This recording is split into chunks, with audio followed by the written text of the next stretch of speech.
खैरगाव येथे पाणी वापर संस्था बळकटीकरण व पीक पद्धतीत बदलासाठी मार्गदर्शन शिबिर संपन्न.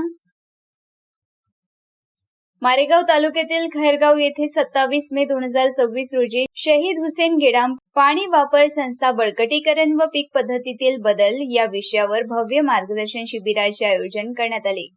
ग्रामीण भागातील शेतकऱ्यांना पाण्याचे योग्य नियोजन, शाश्वत शेती आणि आधुनिक पीक पद्धतीविषयी मार्गदर्शन करण्यासाठी आयोजित या शिबिरास शेतकऱ्यांचा उत्स्फूर्त प्रतिसाद मिळाला.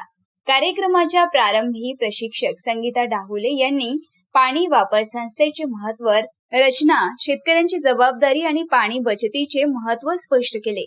प्रकल्प संचालक मेघावत्सर यांनी महाराष्ट्र पाणी वापर संस्था व्यवस्थापन अधिनियम 2005, सिंचन व्यवस्थापन, पाणी अनुदेय कोटा, पाणी मागणी प्रक्रिया, पाणीपट्टी वसुली तसेच संस्थेचे अधिकार व जबाबदाऱ्या याबाबत सविस्तर मार्गदर्शन केले.